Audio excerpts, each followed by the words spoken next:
आप अगर किसी भी बड़े डॉक्टर के पास जाए तो चांस ये है कि वो आपको रेज़िक रिकमेंड करेगा।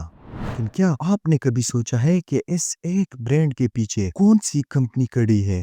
एक ऐसी कंपनी जो पिछले 26 सालों से पाकिस्तान की पूरी मेडिकल इंडस्ट्री पर राज कर रही है। लेकिन सबसे हैरानकुन बात ये है कि इस एम्पायर का मालिक न तो कोई डॉक्टर है और न ही कोई फार्मासिस्ट। इस मल्टी बिलियन डॉलर कंपनी को खड़ा करने वाला शख्स असल में एक इंडस्ट्रियल इंजीनियर था।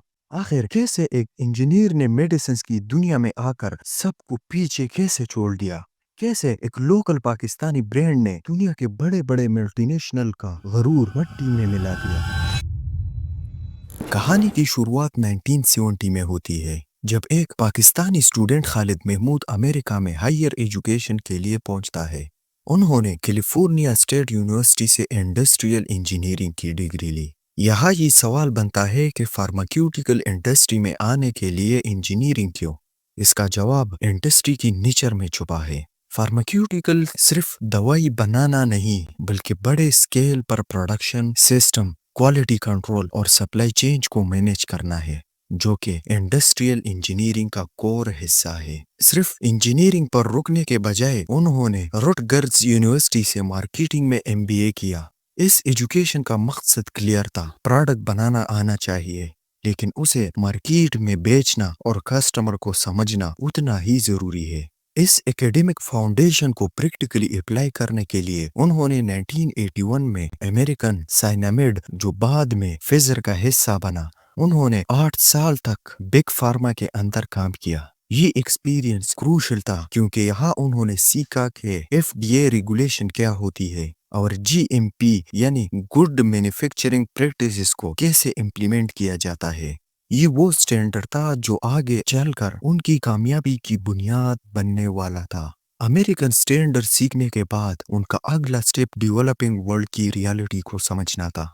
1989 में उन्होंने Seattle based organisation PATH join किया। यहाँ उनका फोकस ये था कि डेवलपिंग कंट्रीज जहाँ रिसोर्सेस कम होते हैं, वहाँ इफेक्टिव हेल्थ केयर सिस्टम कैसे चलाया जाता है। ये एक्सपीरियंस इसलिए अहम थी क्योंकि पाकिस्तान जैसे मार्केट में सिर्फ क्वालिटी नहीं, अफोर्डेबिलिटी भी मैटर करती है। इसके बाद वो जापान गए और अट्सुका फार्मास्यूटिकल के साथ डायरेक्टर ऑफ ऑपरेशन के तौर पर काम किया।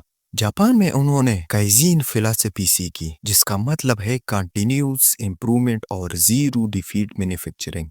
अब उनके पास 3 तरह के एक्सपीरियंस थे: यूएस के रेगुलेटरी कंप्लेंट्स, डेवलपिंग वर्ल्ड की कॉस्ट एफिशिएंसी और जापान की क्वालिटी परफेक्शन।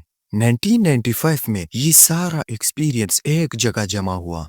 गिट्स ब्रदर्स, जो 1952 से ट्रेडिंग बिजनेस में थे, उन्होंने डिसाइड किया कि वो ट्रेडिंग से निकलकर मैन्युफैक्चरिंग में आएंगे।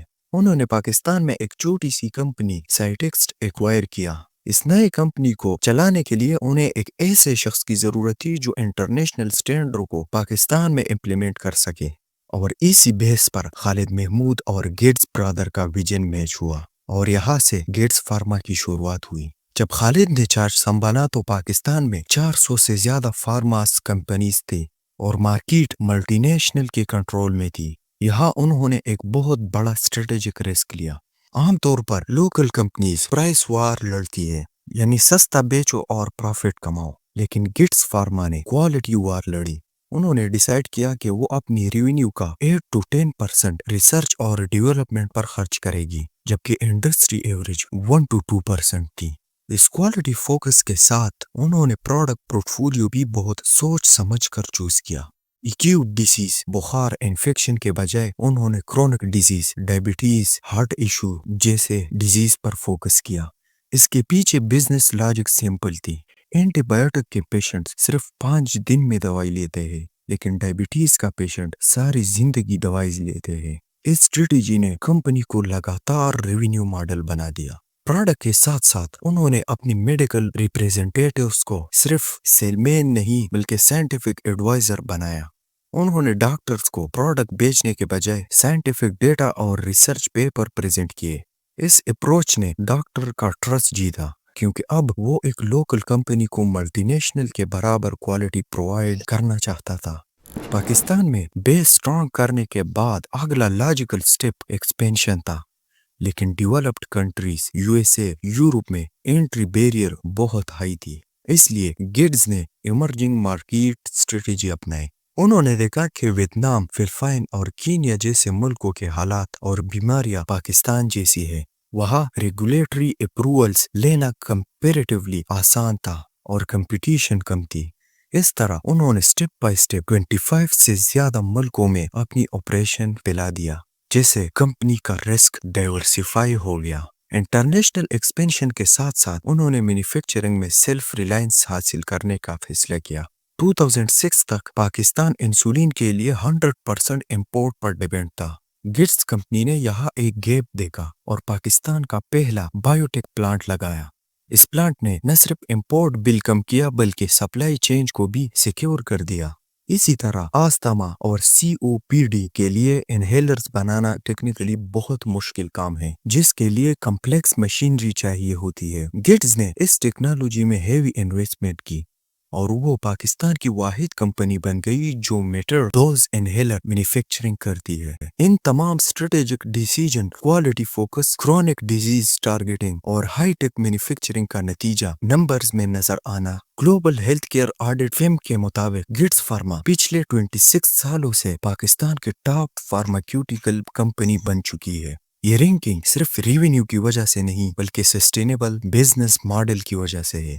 آج گیٹس فارما صرف ایک کمپنی نہیں بلکہ ایک کیس اسٹڈی ہے کہ کیسے ایک لوکل اینٹیٹی گلوبل ویژن اور صحیح ٹیکنالوجی امپلیمنٹیشن کے ساتھ ملٹی نیشنل جائنٹس کو پیچھے چھوڑ سکتی ہے۔ آج گیٹس فارما کی مارکیٹ پوزیشن کو سمجھنے کے لیے صرف کمپنی کا نام لینا کافی نہیں بلکہ ان کی ایک اسپیسیفک پروڈکٹ کی مثال دینا ضروری ہے۔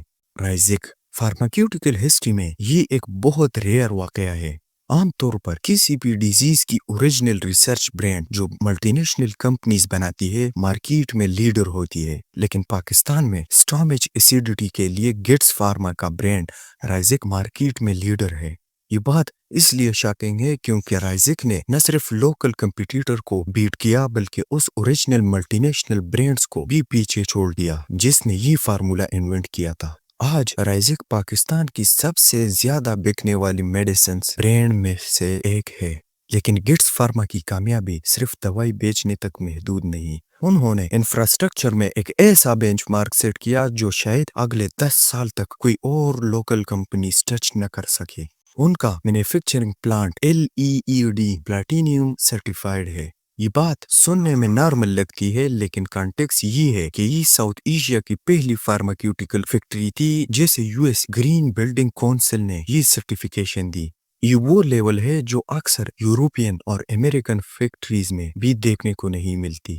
اس کا سیدھا مطلب یہ ہے کہ ان کی ٹیسٹنگ فیسیلیٹی انٹرنیشنل سٹینڈرڈ پر آپریٹ کرتی ہے، جو ان کی ایکسپورٹ بزنس کی بیک بون ہے۔